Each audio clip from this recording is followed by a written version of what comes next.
Somos BM Online. Conectate con nosotros.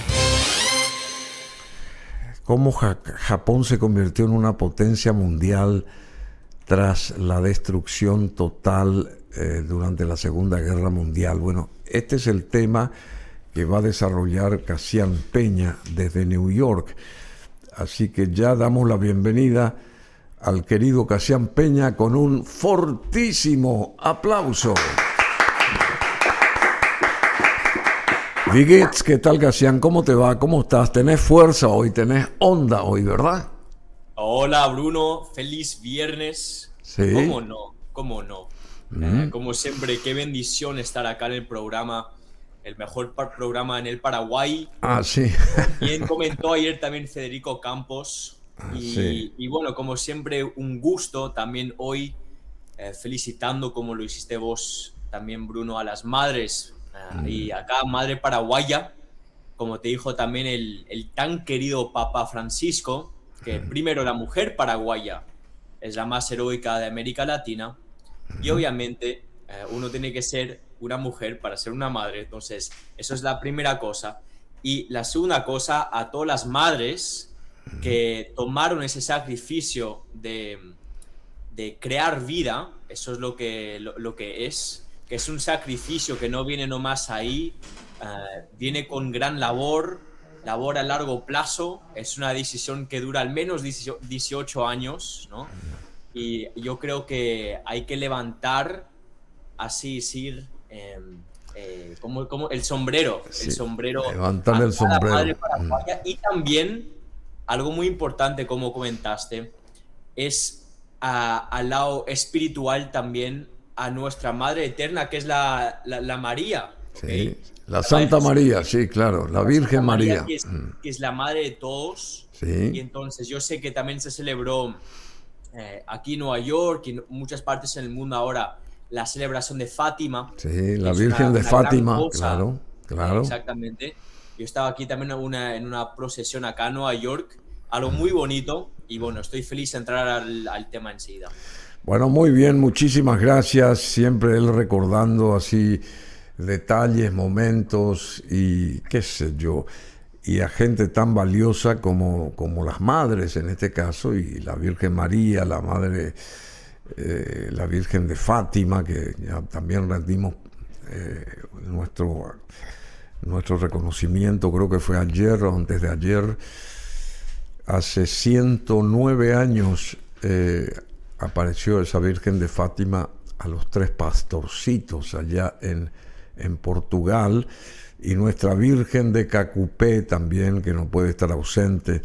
En fin, tenemos que estar hoy orgullosos todos de nuestras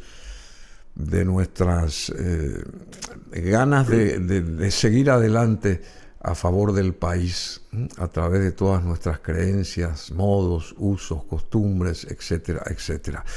Bueno, el tema de Cassian Peña, vamos adelante porque se corren los minutos y tenemos muchas cosas. Hoy es 15 de mayo del 2026. ¿Cómo Japón se convirtió en una potencia mundial tras la destrucción total? Ese es el tema, este es el tema que va a exponer ahora mismo Cassian Peña. Y respecto a Japón, en este año se cumplen los 90 años de la venida de los japoneses a nuestro país. La inmigración japonesa vino hace 90 años y todo lo que nos ayudó el Japón en estos 90 años, y bueno, hay muchos japoneses, paraguayos japoneses acá, muchísimos, así que vamos también a reconocer ese apoyo del Japón, que se convirtió en una potencia mundial tras la destrucción total después de la Segunda Guerra Mundial. Adelante, Cassian, te escuchamos. Bueno, perfecto, Bruno. Sí, hoy hablamos de ese milagro económico japonés, ¿no? Cuando pensamos a la nación japonesa, pensamos a una nación muy desarrollada, ¿no? Pensamos a una nación como, digamos, una Alemania en Asia, ¿no? una nación que siempre se enfocó en la ingeniería, en la maquinaria, cosas así, ¿no? Y yo creo es fundamental y muy importante entender la raíz del país que es Japón al día de hoy, porque su transformación no vino nomás después de la Segunda Guerra Mundial, sino que vino ya antes de eso. Y hoy entramos en eso. Entonces, durante siglos, eso es muy importante, Japón no era lo que era hoy. Era un país muy pobre, era un país aislado de muchos de sus, ¿cómo se dice? Territorios, sí. Países que están al lado. Sí, sí, sí. Y también están muy atrasados con grandes civilizaciones en esa época.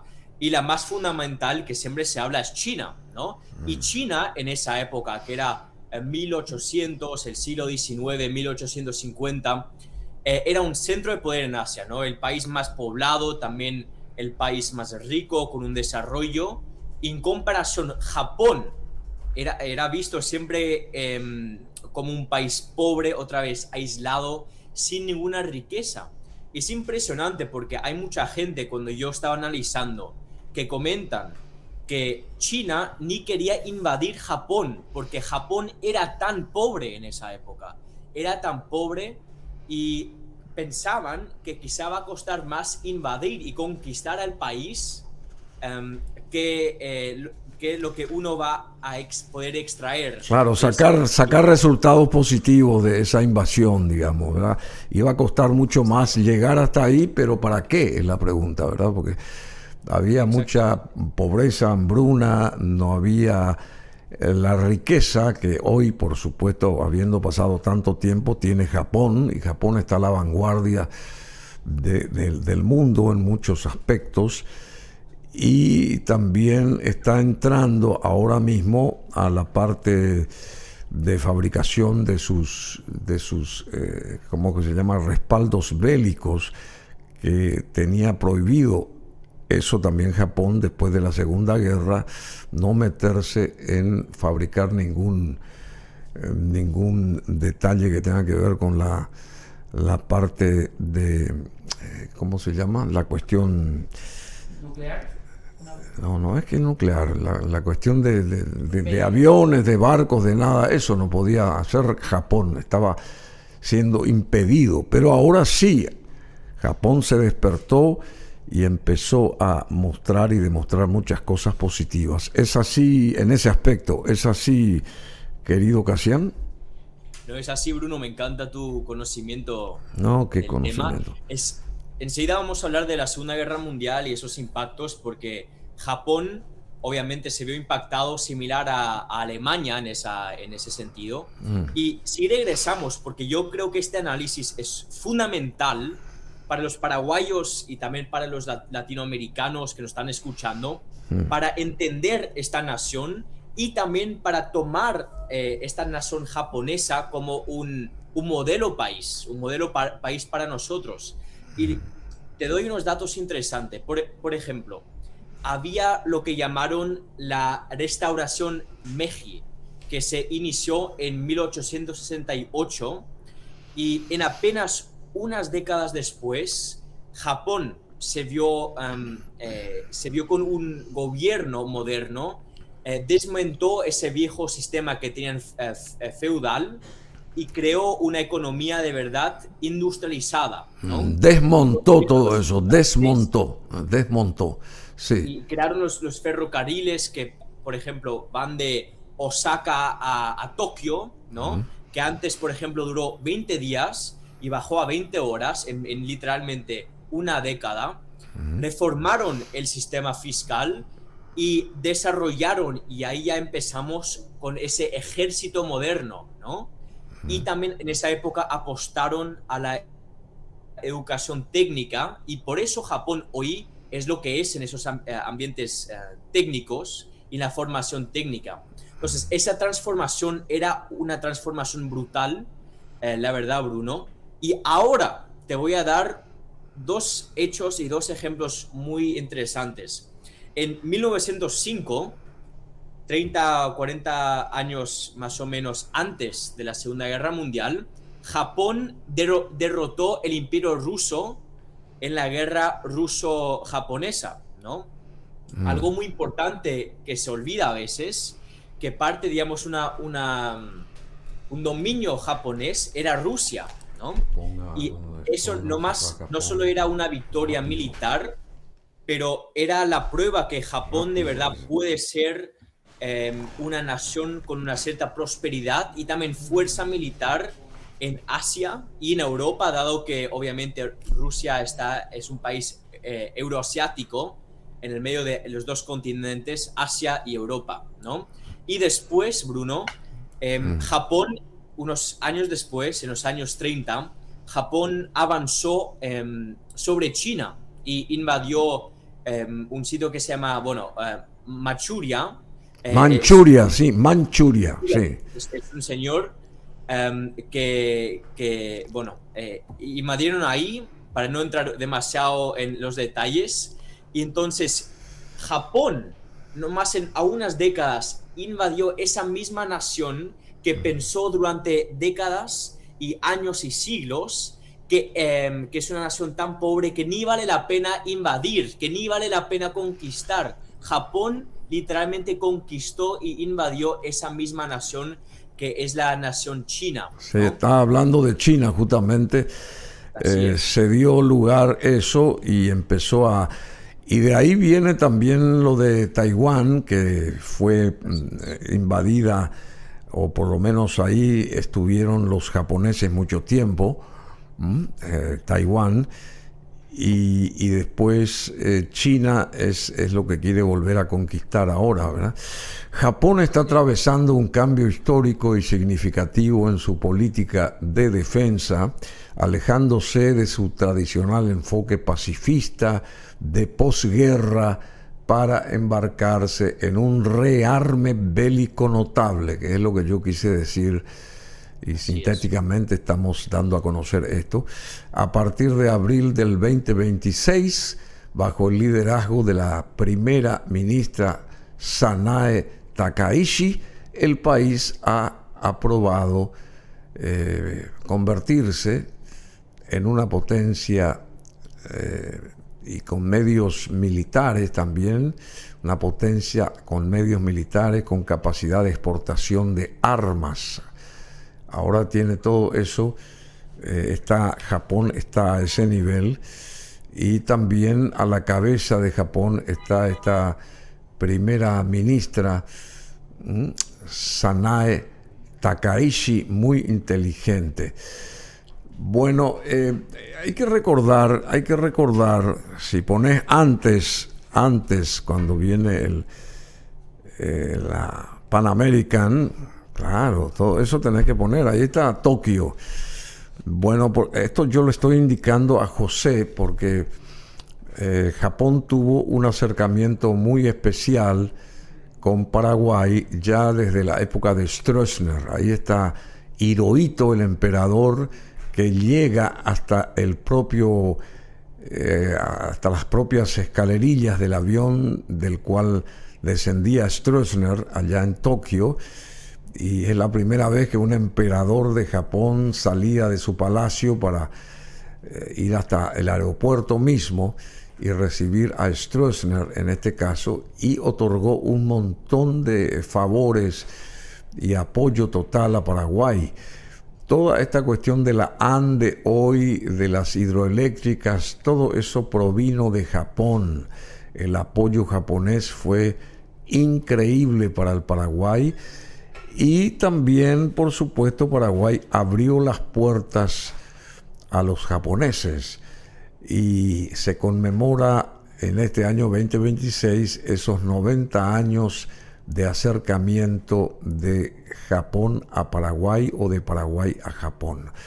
Bueno, ahí vemos imágenes de esa recepción de gala donde estaba el presidente Stroessner y los embajadores que llegaban ahí a celebrar este encuentro, digamos, el emperador Hirohito, su señora y toda esa gente invitada Y bueno, fue una gran apertura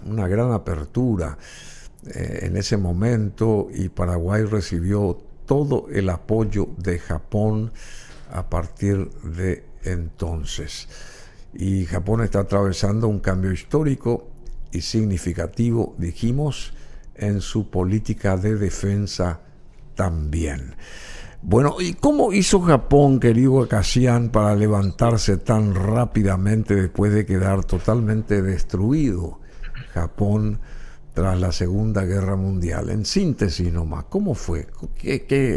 ¿Cuál fue el poder que tuvo Japón de reinventarse, digamos, tan rápidamente?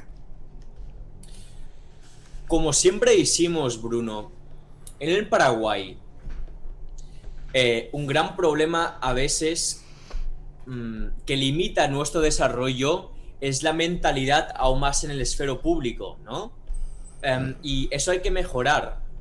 Y yo te digo que Japón, hablando de Japón, es un símbolo que la verdad es lo más importante, no son los recursos y los edificios que uno tiene, porque todos se destruyeron después de la Segunda Guerra Mundial. Japón no tenía nada más, ¿no? Literalmente era un país en ruina, ¿no? En ruinas completas. Entonces, con ese contexto, uno nota que la raíz de por qué Japón tenía la capacidad de reconstruirse es la mentalidad japonesa, ¿no? Que como sabemos es una mentalidad muy disciplinada, y también, como comenté, durante la restauración Meiji, que era muy importante en el siglo XIX y principios del siglo XX, eso ya impulsó la educación. Entonces,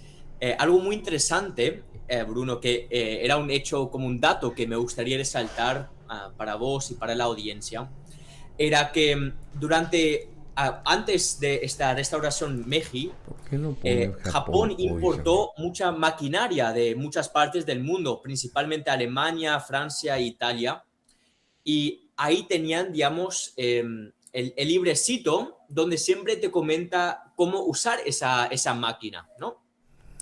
Y durante mucho tiempo los japoneses no podían leer en alemán, ni en inglés, ni en francés, ¿no? Entonces, lo que hicieron, y lo que durante esta época de la restauración Meiji, era que educaron a literalmente cientos de miles de gente que se enfocaron en trasladar estos documentos para operar estas máquinas de, por ejemplo, inglés o alemán o francés o italiano en japonés. Y literalmente en 1 o 2 décadas ya Japón tenía más de estos librecitos que te comentan cómo usar una máquina en comparación a Alemania. Entonces, ya en pocos años lideró en cuanto a cómo usar ciertas máquinas, y con ese tipo de pensamiento ya después de la Segunda Guerra Mundial, ya con ese conocimiento aplicaron esa mentalidad y esa educación que tenían, que quizá no es un recurso que se ve físicamente, pero es un recurso mental, que es lo más importante que uno tiene en la vida, la mente, ¿no? Y entonces mejoraron esa base que tenían hecha ya previamente, esa base, y construyeron, usando la disciplina social, una sociedad moderna que vemos al día de hoy. Y aún más en los años 60, por ejemplo, Japón era el tercer país más rico del mundo, ¿no? Entonces, algo impactante, de verdad. Así mismo es, y reiteramos, después de la Segunda Guerra Mundial, Japón quedó totalmente devastado, sí. Ciudades enteras destruidas, economía colapsada y millones de personas afectadas. Sin embargo, en apenas 2 décadas, Japón logró transformarse en una de las economías más poderosas del mundo gracias a una combinación de disciplina social, inversión en educación y tecnología, fuerte coordinación entre el Estado y las empresas, y el apoyo estratégico de Estados Unidos durante la ocupación y la guerra de Corea.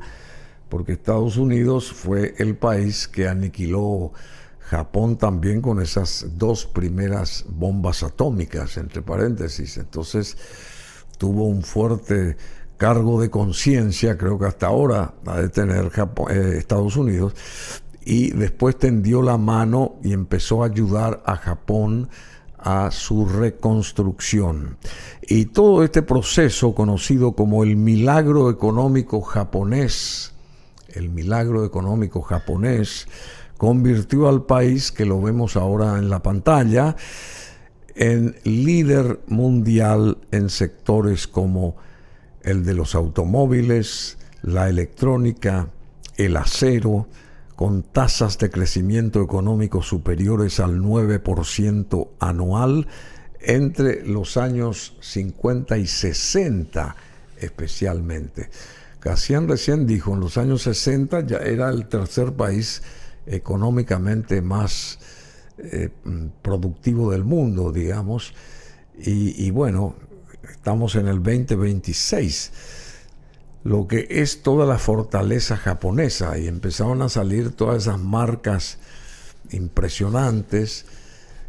Hace poco estuvimos recordando la fundación de la Sony, esa marca Sony, que es en el mundo entero, es un emblema japonés, y transcurrieron 80 años nomás, 80 años, y nosotros creemos que Sony viene de hace 150 años, 80 años, y es una de las marcas más importantes del globo, ¿verdad? Y así un montón de ejemplos podemos dar.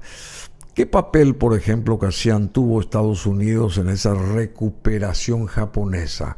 Es más o menos lo que ya dije, pero por ahí vos podés, digamos, enfatizar algo más. A ver, ¿cuál fue el papel que tuvo Estados Unidos apoyando a la recuperación de Japón? 2 cosas quiero decir acerca de este asunto. Sí. A ver, ¿cuáles son?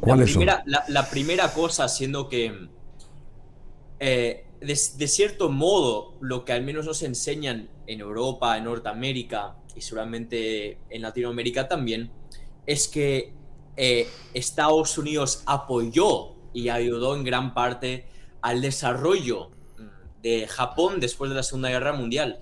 Y en parte sí es verdad. En parte también sabemos que por miedo, en el mismo caso como Alemania, por miedo de otro avance en el futuro de Japón, lo que hicieron es literalmente matar la economía de Japón en un cierto modo durante un periodo pequeño pero importante, y 100% hizo los estadounidenses, los Estados Unidos, hicieron 2 cosas clave, yo creo muy importante resaltar. El primero siendo que limitaron su capacidad, como bien comentaste, militar, para no producir más maquinaria que se puede usar para usos militares, intervenciones. Y la segunda cosa siendo experimentos científicos, ¿no? Durante ya los años 30 y 40, Japón también lideró en cuanto a avances de nuevos descubrimientos científicos, etc. Y para los Estados Unidos eso no era algo que les gustó. Entonces crearon una dinámica interesante en donde querían relacionarse con Japón como una nación, digamos, como el hermano pequeño que ya no tiene más la capacidad de un día, no sé, hablarle mal al hermano grande, ¿no? Eso es la forma en la cual lo veo yo.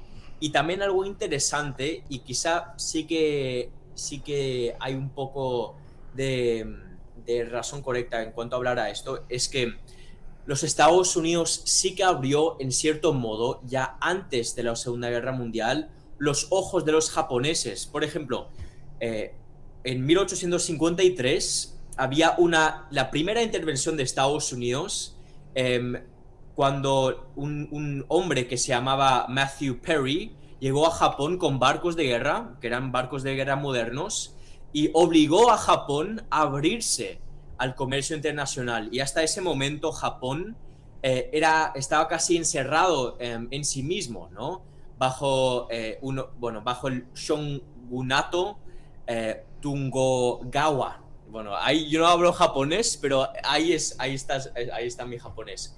Y bueno, Estados Unidos en esa época ya enseñó que Japón estaba atrasado militarmente y tecnológicamente, y eso también ayudó a derrotar y a romper ese viejo sistema feudal. Y después de la Segunda Guerra Mundial, una vez que se creó más alianzas más estrechas con Estados Unidos, ya se vio algo muy importante, el hecho que durante, por ejemplo, la Guerra Fría, Estados Unidos tenía mucho miedo que esa parte de Asia se convierte comunista, ¿no? Como China, ¿no? Y entonces vieron a Taiwán, pero también a Japón, como un aliado muy importante para también derrotar el comunismo, ¿no? Que era la meta de John F. Kennedy y mucha de la gente en los años 60 y 70 y 80 durante la Guerra Fría.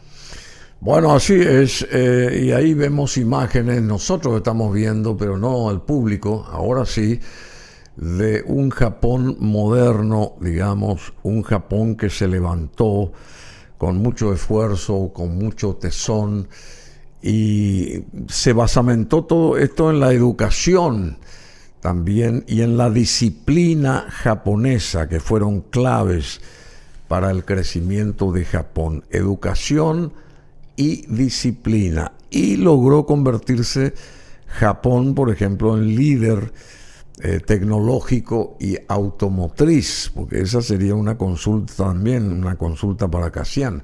¿Cómo se convirtió en Japón en líder tecnológico y para la construcción de automóviles, verdad? Porque hay tantas marcas japonesas renombradas en el mundo.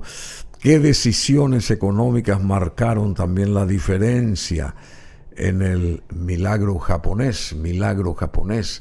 Ahí vemos, creo que es Tokio, que es una de las ciudades más grandes del mundo, Osaka, es esta Osaka. Y la iluminación y el avance tecnológico, y Dios mío, Japón es impresionante.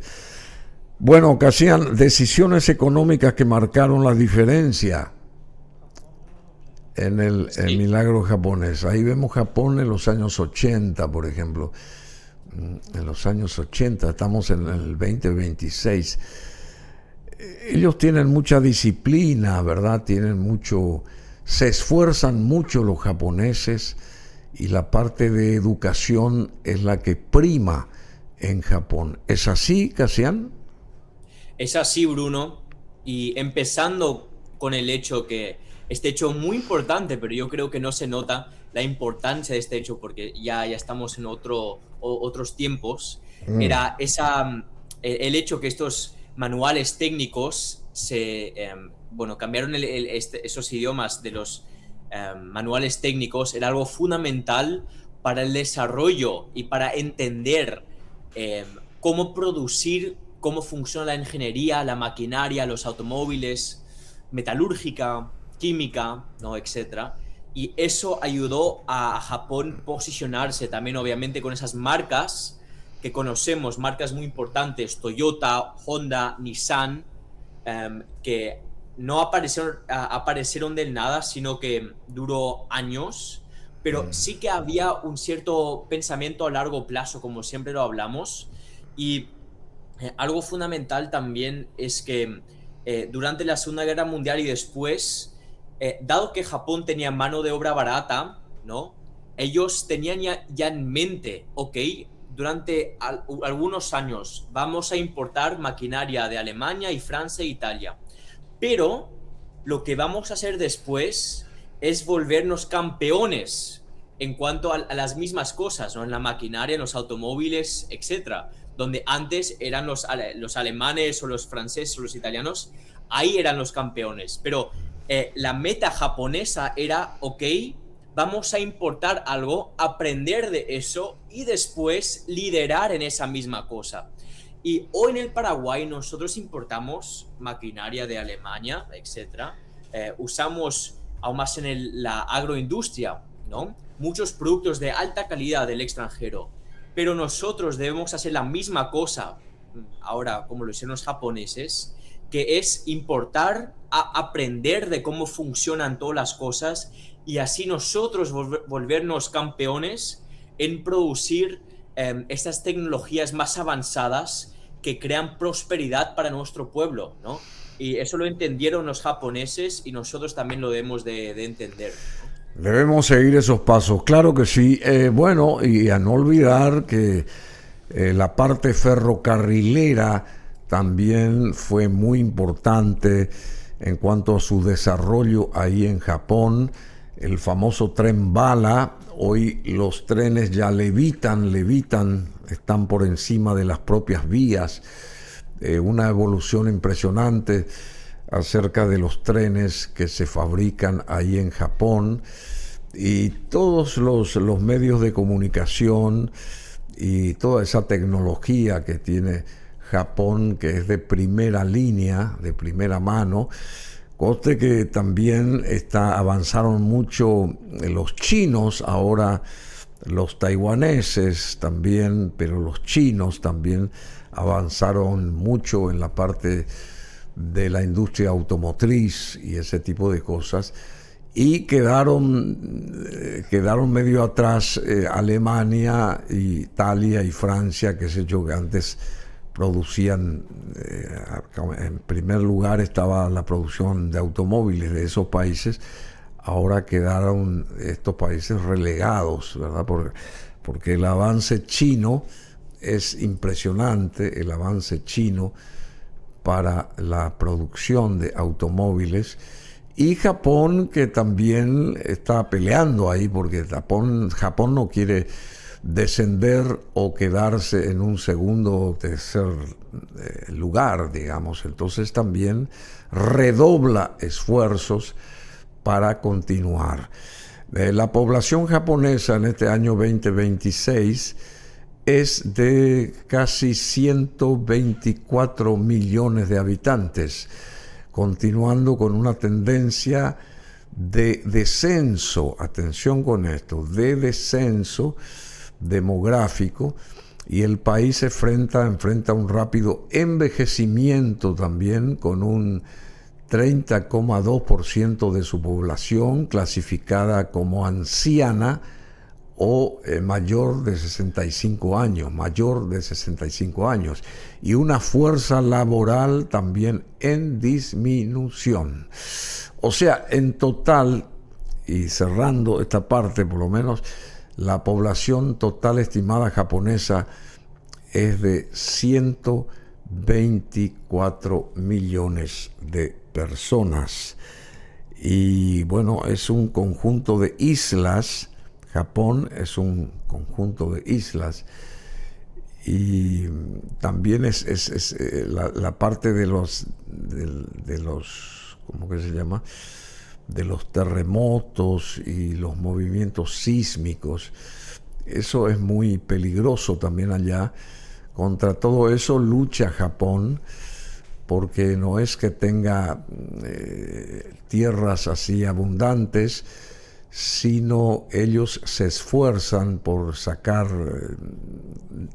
hacer que la minería, todo lo que está por debajo de la tierra, surja efecto, y bueno, así que Japón es un país meritorio, es un país que tiene una potencia impresionante a través de sus habitantes, a través de esa educación de la que mencionábamos, esa disciplina nipona, esa organización y ese trabajo en conjunto que realizan los japoneses.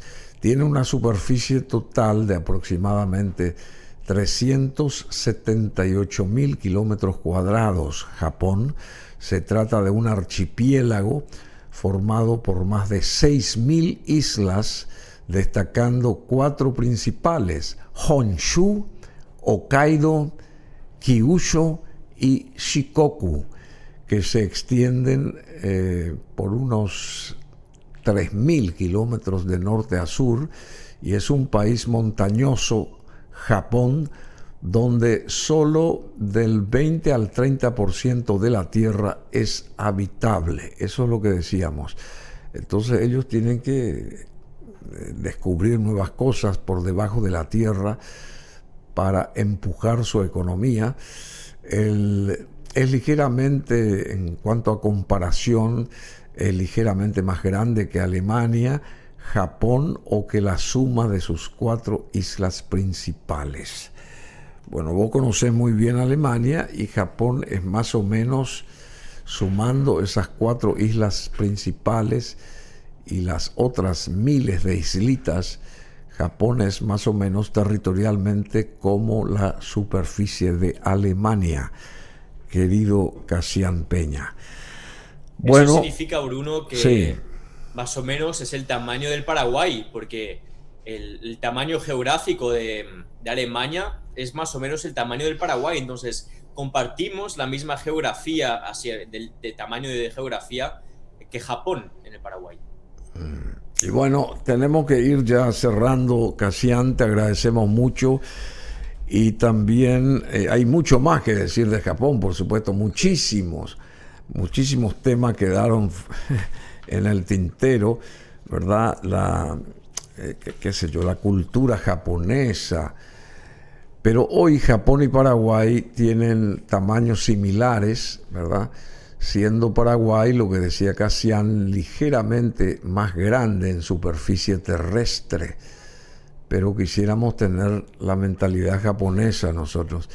Paraguay cuenta con aproximadamente 406.752 kilómetros cuadrados, mientras que Japón tiene una superficie total de unos 377.973 kilómetros cuadrados. Paraguay es, por tanto, un poco más extenso, superando a Japón por cerca de 17%. Del 8%. Del 8%. Del 8%, sí, superando a Japón por cerca del 8% de territorialidad sería, ¿verdad? Bueno, pero hay que continuar y esperemos tener esa mentalidad japonesa también nosotros, porque para seguir adelante y desarrollarnos. Después están estos árboles, estas flores, estas flores que las conocemos, Sakura, ahí está, sí, la época en que florece todo esto, los cerezos en flor y todo eso, bueno, forma parte de la naturaleza. Hanami, claro, Hanami es un festival muy importante anual, de donde todos los japoneses, digamos, exteriorizan su contento y bueno, se entrelazan también entre ellos, y la moda, las costumbres, las usanzas japonesas, Dios mío, una finura total y absoluta. Bueno, muchas gracias, Casián. No sé, ¿querés agregar algo? Te escuchamos. No, Bruno, excelente tu síntesis. Obviamente, al lado también cultural, Japón tiene algo muy, muy único, una cultura muy desarrollada. Y yo creo que al día de hoy, al menos presentamos la base y el síntesis más fundamental de por qué Japón hoy es una potencia importante, ¿no? Y lo único que, para ya cerrar el tema de buena forma, al día de hoy se ve que Japón está pasando por problemas desde los años 90, por una burbuja también de deuda que tenían, pero yo creo que Japón, mirando a las décadas próximas, décadas, sí, décadas próximas, que tienen, yo creo, un potencial muy grande otra vez, y como bien comentamos, al fin y al cabo tienen esa educación técnica que es lo más fundamental, ¿no? Lo que tenemos en el coco, y que también lo tenemos nosotros en el Paraguay, y bueno, ha sido un gusto como siempre poder conversar contigo, Bruno, y quizá vos puedes hablar, no sé si viajaste por Japón. No, estuve en el aeropuerto 2 veces nomás, en el aeropuerto de Tokio. Yo quisiera estar en Japón, quisiera llegar a conocer Japón en realidad. Alguna vez si tengo la suerte, por ahí recalo ahí y bueno, me nutro mucho más de lo que es Japón, un país a quien respeto mucho, al cual respeto mucho. Bueno, vos hablabas de algo así de Shogun, dijiste vos, ¿verdad? La parte histórica japonesa. Hubo una serie de televisión muy famosa que se llamó Shogun, creo que se llamó. Creo que así se llamó. La serie donde se contaba toda la parte histórica y medieval de Japón y todo eso, ¿verdad? Así que interesante. Bueno, y hay tantas cosas ahí. La parte de la televisión también está muy desarrollada, la parte fílmica también está muy desarrollada.